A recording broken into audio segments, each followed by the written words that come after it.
Very good morning to all of you. Today we will see closures. So, closures are the device by means of which containers can be opened and closed. तो closures क्या होते हैं कि closures एक ऐसा device होता है जो कंटेनर्स के ऊपर हम उसको लगाते हैं और जिसकी वजह से हम जो कंटेनर है उसको ओपन या क्लोज कर सकते हैं। वो एज अ चैनल एक्ट करता है एक कंटेनर के ऊपर। या तो हम उससे कंटेनर को with the help of closures we open that particular container और we close that particular container. So proper closing of the container is necessary because it prevents loss of material by spilling or volatilization। अब मतलब क्या है कि वो ऐसे बोल रहे हैं कि ये प्रॉपर जो है हमको क्या करना है, प्रॉपर क्लोजिंग जो है वो नेसेसरी है कंटेनर के लिए। क्यों नेसेसरी है? क्योंकि अगर हम उसको प्रॉपर वे में क्लोज करके नहीं रखते कंटेनर्स को तो क्या होगा कि जो हमारा अंदर जो हमने प्रिपरेशन बनाई है, जो हमारी प्रिपरेशन हमने उसमें फिल की है, वो स्पिल मतलब क्या, वो उसमें से निकलकर बाहर गिर सकती है। या फिर वोलेटाइलाइजेशन मतलब क्या कि अगर हमने उसको पूरी तरह से पैक नहीं किया तो जो हमारा वोलेटाइल सब्सटेंस अगर वहाँ पर प्रेजेंट है तो वो वहाँ से इवोपरेट हो सकता है। इसलिए जो कंटेनर्स है उसका टाइट होना ज़रूरी है, क्योंकि अगर वो टाइट रहा तो वो क्या करेगा, गिरने नहीं देगा जो भी हमारा लिक्विड अंदर है, और जो वोलेटाइल सब्सटेंस है उसका वोलेटाइलाइजेशन वहाँ पर वो होने नहीं देगा। इसी तरह से it avoids contamination of the product from dirt, micro organism और इंसेक्ट्स। सिंपल सी बात है, अगर हम कंटेनर्स को क्लोज करके रखेंगे तो उसमें किसी तरह का डर्ट इंसर्ट या अंदर जाने के चांसेस क्या होंगे, फिर कम होंगे। उसी तरह से माइक्रो ऑर्गेनिज्म, वो अगर पूरी तरह से टाइट रहा तो माइक्रो ऑर्गेनिज्म भी अंदर जा नहीं सकते हमारी प्रिपरेशन के अंदर। और इसी तरह से इंसेक्ट्स भी, जो इंसेक्ट्स है वो भी उसके अंदर जा नहीं सकते अगर हमने कंटेनर को अच्छी तरीके से टाइट करके वहाँ पर पैक किया तो। It prevents deterioration of the product from the effect of the environment such as moisture, oxygen और कार्बन डाइऑक्साइड। अभी देखो आप देखते होंगे कि अगर हमने किसी बॉटल का ढक्कन, किसी सिरप है हमारे घर में, अगर हमने उसका ढक्कन ठीक तरीके से पैक नहीं किया तो हमको वहाँ पर अलग अलग उस ड्रग का फिजियोलॉजिकल चेंजेस देखने को मिलते हैं। हमको वहाँ पर उसकी फिजिकल केमिकल प्रॉपर्टीज़ में हमको चेंजेस देखने को मिलते हैं, है ना। तो उसी तरह से अगर हम ड्रग्स की बॉटल्स को टाइट करके रखते हैं तो वहाँ पर ड्रग का जो डिटोरिएशन है, यानी कि ड्रग जो खराब हम जिसको बोलेंगे कि हम अगर उसको टाइट करके रखेंगे कंटेनर को तो जो हमारा प्रिपरेशन है वो जल्दी ख़राब नहीं होगा वहाँ पर। इससे वो प्रिवेंट होगा, ख़राब होने से बचेगा, वो डिटोरिएशन होने से बचेगा वो वहाँ पर। तो ये किस वजह से होता है? इन्वायरमेंट, जैसे कि मॉइस्चर है ना। अगर प्रिपरेशन को हमारी मॉइस्चर लग गया तो वहाँ पर अभी जैसे कि कोई एक सिरप है जिसमें शुगर है और उसको अगर मॉइस्चर लगता है तो वो क्या होती है, फिर वहाँ पर उसकी शुगर, वहाँ पर हमको क्रिस्टल्स फॉर्म होते हैं, वहाँ पर हमको क्रिस्टल्स देखने को मिलते हैं वहाँ पे। तो इस तरह से किस वजह से होता है? मॉइस्चर की वजह से। फिर ऑक्सीजन अगर मिल गई उनको तो फिर वो ऑक्सीडाइज हो सकता है हमारा प्रोडक्ट। उसी तरह से कार्बन डाइऑक्साइड, अगर इस तरह की गैसेस से वो हमारा प्रोडक्ट कंटेमिनेट होता है तो वहाँ पर हमारा प्रोडक्ट का डिटोरिएशन हो सकता है। तो इसलिए ज़रूरी है कि हमको जो हमारा प्रोडक्ट है वो अच्छी तरीके से पैक करके रखना है। तो उसके लिए हम देखेंगे कि भाई कितने टाइप्स के क्लोजर्स हैं, मतलब कि जो सिंपल लैंग्वेज में जो कैप होती है, ये जो ढक्कन जिसको हम बोलते हैं सिंपल लैंग्वेज में, वो कितने तरह के होते हैं। तो there are 4 types of closures. The first one is plug type, second one is crown type, third one is push fit type and fourth one is screw type. अगर आप इनके नाम के मीनिंग देखेंगे तो आपको इससे समझ में आएगा कि अलग अलग कंटेनर्स के अलग अलग क्या प्रिंसिपल्स हैं वहाँ पर। तो उसमें से हम पहले देखेंगे plug type. So in plug type containers the closures of this type is a push fit into the neck of the container. मतलब कि जो प्लग टाइप होता है, प्लग मतलब क्या, प्लग मतलब बोलने के बाद में आपको ऐसे कुछ याद आ रहा है कि प्लग मतलब हम जो प्लग होता है हमारा, उसमें हम जो भी लगाते हैं उसको से सिर्फ थोड़ा सा प्रेशराइज करके, थोड़ा सा धक्का देकर हम उसको वहाँ पर लगा देते हैं, है ना, थोड़ा सा फोर्स अप्लाई करके। तो उसी तरह से ये जो कंटेनर होता है ये पुश फिट टाइप का होता है। मतलब हमने अगर उसको पुश किया, उसको हमने धक्का दिया तो वो वहाँ पर कंटेनर फिट हो जाता है। तो इस तरह से जो कंटेनर होता है, इस तरह से जो क्लोजर्स होता है उसको बोलते हैं प्लग टाइप। उसकी एग्जांपल है कॉर्क और ग्लास स्टॉपर। ग्लास स्टॉपर मतलब क्या कि जैसे कि आप अपनी बॉटल्स देखते होंगे, रिएजेंट बॉटल, उसके ऊपर क्या होता है, स्टॉपर, है ना। वॉल्यूमेट्रिक फ्लास्क के ऊपर क्या होता है, स्टॉपर। तो स्टॉपर क्या होता है कि बस हम उसके ऊपर उसको पुश करके रखते हैं वहाँ पर, उसको हम स्क्रू के जैसे घुमाते हैं क्या, नहीं घुमाते, उसको हम सिर्फ क्या करते हैं, रख देते हैं उसके ऊपर। तो उसकी एग्जाम्पल है nowadays the plastic stoppers are use instead of cork और ग्लास स्टॉपर। मतलब कि आजकल क्या हो रहा है कि ज़्यादातर प्लास्टिक के स्टॉपर्स का यूज़ ज़्यादा हो रहा है एज़ कम्पेयर टू ग्लास के और कॉर्क के। सो plastic stoppers being unbreakable and flexible. क्यों यूज़ हो रहा है वो, क्योंकि जो प्लास्टिक का स्टॉपर होता है वो कैसे होता है, अनब्रेकेबल होता है, फ्लेक्सिबल होता है। इसलिए जो है अभी आजकल क्या यूज़ हो रहा है ज़्यादा, प्लास्टिक का स्टॉपर या प्लास्टिक का प्लग टाइप क्लोजर्स यूज़ हो रहा है। It is use to ensure a good fit into the container.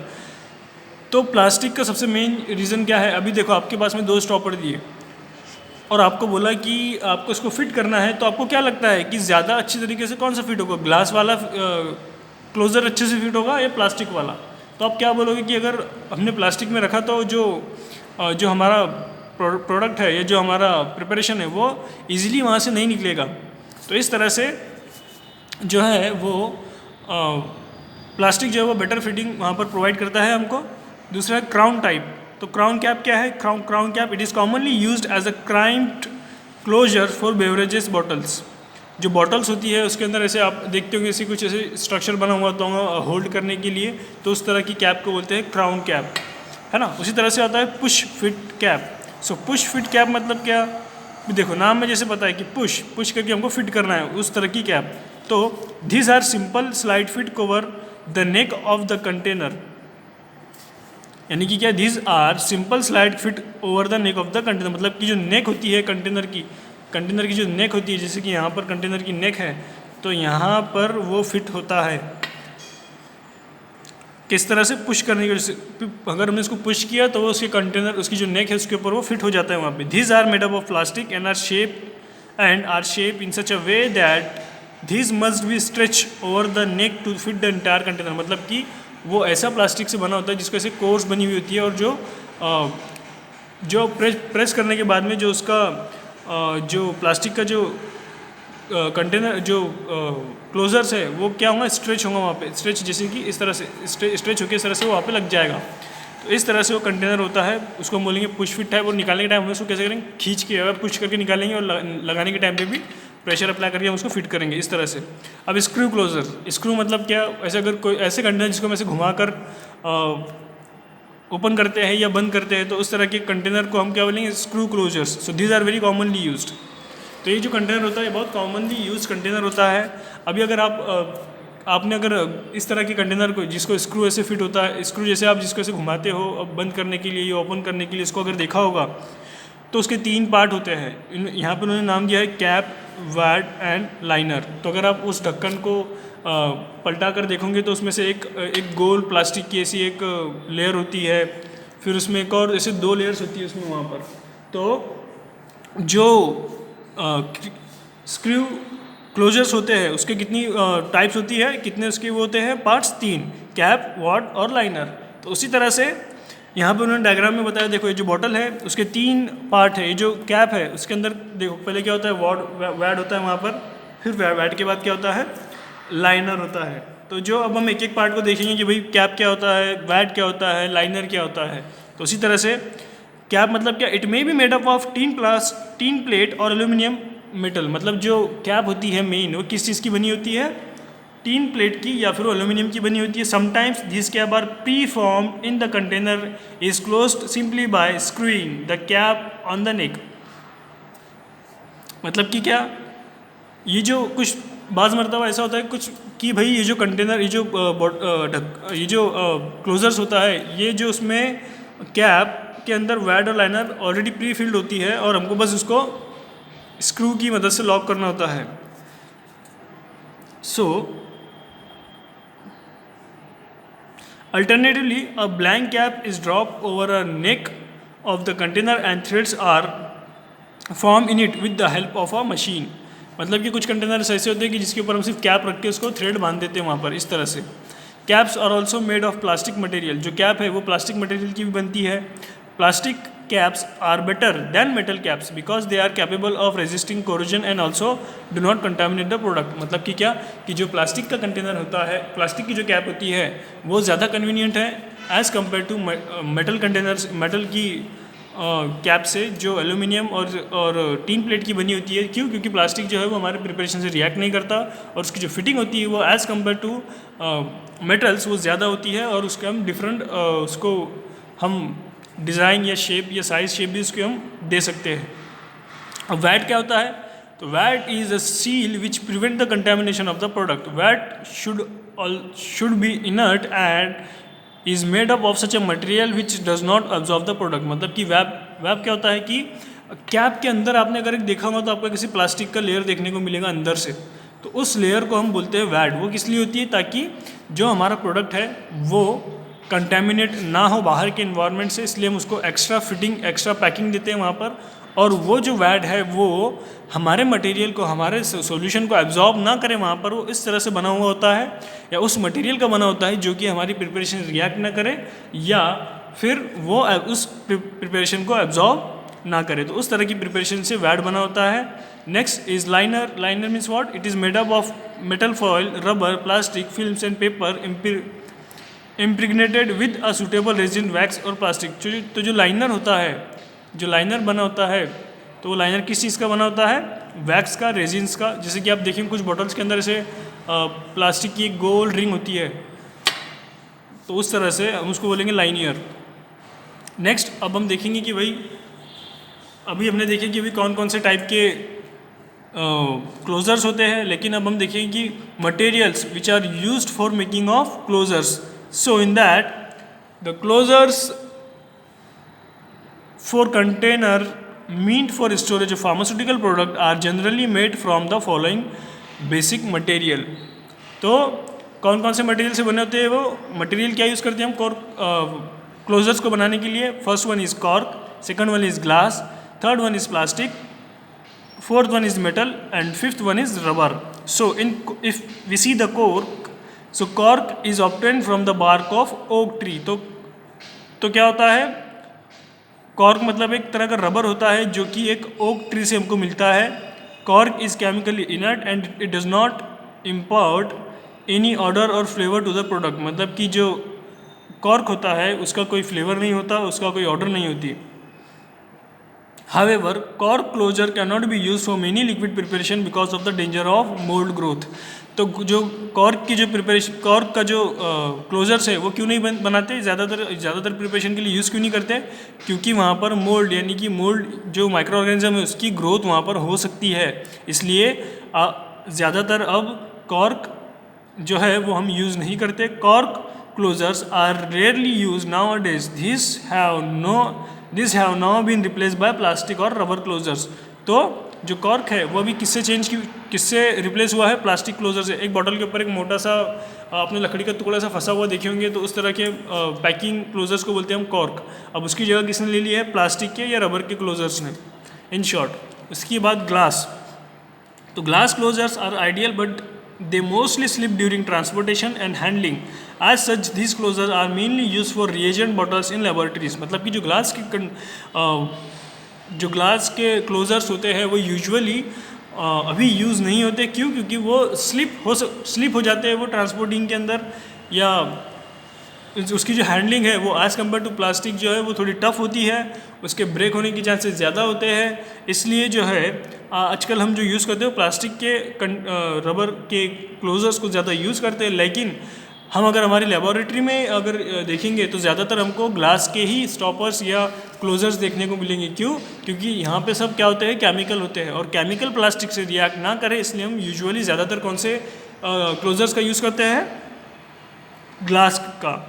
उसके बाद है प्लास्टिक। तो plastic closures are nowadays commonly use and they have mostly replace all types of closures. तो plastic क्या है? प्लास्टिक के जो closures है वो आजकल हम बहुत ज़्यादा यूज़ कर रहे हैं। हमने उसको जितने भी कन्वीनियंट या कन्वेंशनल मेथड्स थी क्लोजर्स की, उससे रिप्लेस करके हम ज़्यादातर अब प्लास्टिक को ही यूज़ करते हैं। They are available in various size, various shapes, they are light in weight and are unbreakable. मतलब क्या कि क्यों यूज़ कर रहे हैं हम, क्योंकि जो प्लास्टिक के जो रबर के जो प्लास्टिक के जो क्लोजर्स है वो ज़्यादातर बहुत सारी वेरियस साइज़ में वेरियस शेप्स के अंदर अवेलेबल होते हैं और वो लाइट वेट होते हैं और अनब्रेकेबल होते हैं, इसलिए हम उसको ज़्यादातर यूज़ कर सकते हैं। Plastic closures must be tested for any extractable material content in them and for their incompatibility with the contents of the container. मतलब जो कंटेनर के अंदर हमने कोई प्रिपरेशन बनाई है, वो प्रिपरेशन में पहले प्लास्टिक रखने से पहले हम उस प्लास्टिक को टेस्ट करते हैं कि वो जो प्लास्टिक है हमारी प्रिपरेशन से किसी तरह का रिएक्शन करता है या किसी तरह का कांटेक्ट में आने के बाद अल्कली प्रोड्यूस करता है या एसिडिटी प्रोड्यूस करता है या वो प्रोडक्ट को एब्जॉर्ब करता है। तो इस तरह से हम सारी की सारी टेस्ट वहाँ पर पहले करते हैं। उसी के बाद में हम जो वो प्लास्टिक है उसको सिलेक्ट करते हैं एज अ क्लोजर्स बनाने के लिए। Plastic container can not however be made pilfer proof unless a metal seal is employed. मतलब कि जो प्लास्टिक के कंटेनर होते हैं उसमें अंदर से हमको एक मेटल की सील प्रोवाइड करनी होती है। नेक्स्ट है मेटल के जो क्लोजर्स होते हैं are in common use these days.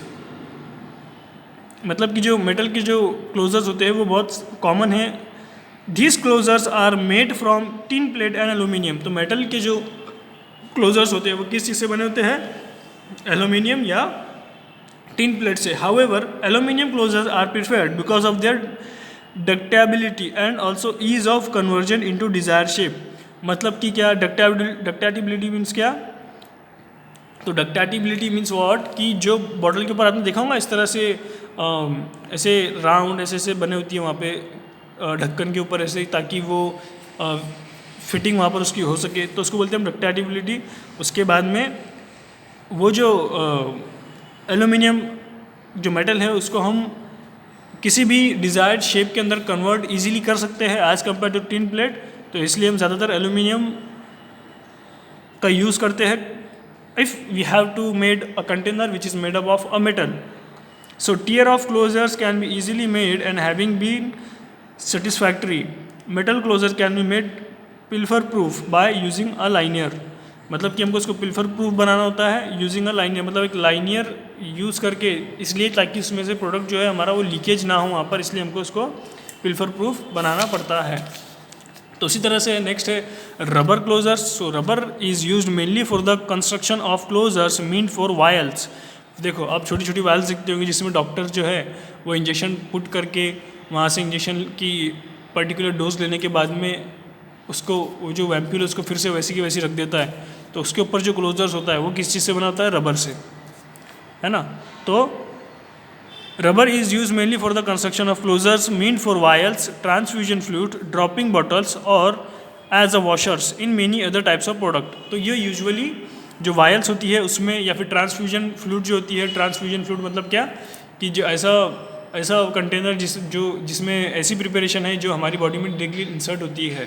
तो मैंने आपको एग्जांपल दी कि जो वायल्स होती है उसमें से हम ड्रग लेकर डायरेक्टली वो क्या होता है, ट्रांसफ्यूजन फ्लूइड होता है, हम उसको डायरेक्टली कहाँ इंसर्ट करते हैं, हमारे ब्लड के अंदर। तो उसके ऊपर हम कौन सा क्लोजर लगाते हैं, फिर रबर का। So in the natural rubber which is a latex of Hevea brasiliensis. सो जो रबर होता है वो एक लैटेक्स होता है, किस चीज़ का, हेविया ब्राजीलिनसिस का। The following additives are added to change its physical and chemical properties. मतलब क्या कि सबसे पहले अगर हमको रबर बनाना है तो हम क्या लेते हैं, पहले लैटेक्स लेते हैं, किसका, हेविया ब्राजीलिनसिस का, जिसको हमको क्या करना है, फिर उसमें कुछ एडिटिव्स ऐड करने पड़ते हैं ताकि उसकी फिजिको केमिकल प्रॉपर्टीज़ हम चेंज करके उसका रबर बना सके। तो इसमें फिर एक्टिवेटर्स, अभी हम इसमें एक्टिवेटर्स ऐड करेंगे एज एडिटिव। तो कौन सा एज एक्टिवेटर हम क्या ऐड करेंगे उसमें, zinc oxide, stearic acid and zinc stearate. उसके बाद में फिल्टर्स, अब उसको फिल्टर करने के लिए हम उसमें कुछ एडिटिव ऐड करेंगे like asbestos, carbon black and calcium carbonate. उसके बाद में vulcanising agent as a sulphur. उसके बाद में accelerator such as thiazoles, lubricant such as talc and zinc stearate. Pigments, अगर हमको आप कलर वगैरह या कुछ पिगमेंट्स देना है तो such as oxides and sulphides of antimony, cadmium and iron. Softener such as mineral oils and pine oil. मतलब सॉफ्टनर्स, मतलब सॉफ्ट करने के लिए हम क्या यूज़ करेंगे वहाँ पे, ऑयल्स। रबर वेदर नेचुरली और सिंथेटिक, रबर वेयर नेचुरली और synthetic must possess the following properties in order to use in pharmaceutical industry. तो जो रबर है उसकी फॉलोइंग प्रॉपर्टीज़ होनी चाहिए अगर हमको एज अ इंडस्ट्री में हमको अगर उसको यूज़ करना है तो। So ideal properties of rubber are, it should be soft, वो सॉफ्ट होना चाहिए। It should be quick elastic, elastic मतलब उसकी इलास्टिसिटी होनी चाहिए, वो ऐसे इलास्टिसिटी किसको बोलेंगे हम, उसको अगर हमने प्रेशर अप्लाई किया तो वो वहाँ पर उस पर ऐसे लमना चाहिए वहाँ पर वो। इसके बाद में it should not absorb medicament, वो ऐसा रबर होना चाहिए जो कि मेडिकामेंट को हमारी एब्जॉर्ब ना करे। उसके बाद में it should withstand the temperature and pressure of an autoclave, मतलब अगर हमने उसको ऑटोक्लेव में स्टेरलाइज करने के लिए रखा तो ज़्यादा टेम्परेचर के ऊपर वो पिघलना नहीं चाहिए वहाँ पर, हम वहाँ पर वो उतना टेम्परेचर को रेजिस्ट करते आना चाहिए उस रबर को। It should B compatible with the ingredient of pharmaceutical formulation, मतलब कि वो जो फार्मास्यूटिकल फॉर्मुलेशन हमने बनाई है उससे क्या होना चाहिए, वो कंपैटिबल होना चाहिए। It should fulfil all the standard which are laid down by the pharmacopoeia, मतलब कि जितने भी स्टैंडर्ड फार्माकोपिया ने हमको बताए हैं उसको बनाने के लिए, उसके अंदर उसने सारी के सारी स्टैंडर्ड के ऊपर वो कैसे उतरना चाहिए, पूरा के पूरा खरा उतरना चाहिए, तब जाके हम उसको एज अ रबर यूज़ कर सकते हैं in pharmaceutical preparation. It should B impermeable of moisture and air, मतलब कि वहाँ उसमें से मॉइस्चर और एयर ट्रांसपोर्ट हमारी प्रिपरेशन में नहीं होने चाहिए। उसके बाद में it should release only negligible amount of undesired substance, मतलब क्या कि उसमें से कैपेसिटी होनी चाहिए कि वो एकदम थोड़ी सी अमाउंट की अनडिज़ायरेबल जो सब्सटेंस है वो दे सकता है। जो अनडिज़ायरेबल सब्सटेंस यानी कि ऐसी सब्सटेंस जो हमको हमारी प्रिपरेशन में नहीं है, इस तरह की अगर वहाँ पर कुछ सब्सटेंस अवेलेबल होते हैं तो निग्लिजिबल मतलब एकदम माइन्यूट क्वांटिटी में वहाँ से अगर वो निकलते हैं तो ठीक है। इस तरह से before using a rubber closures the test such as extractive test, permeability test, compatibility test, fragmentation test and test for the penetrability force must be perform. तो ये सारी जो है वो टेस्ट है रबर को क्वालिटेटिव और क्वांटिटेटिव एनालिसिस करने की, जो कि इंडियन फार्माकोपिया में दी हुई है। और उसने जो हमारा रबर है वो इन सब के ऊपर जो उसके स्टैंडर्डाइजेशन है, उसका जो प्रोटोकॉल है उसके ऊपर उसने खरा उतरने के बाद में ही हम उसको एज अ रबर यूज़ कर सकते हैं। So in the next lecture we will see aerosol packing. Thank you.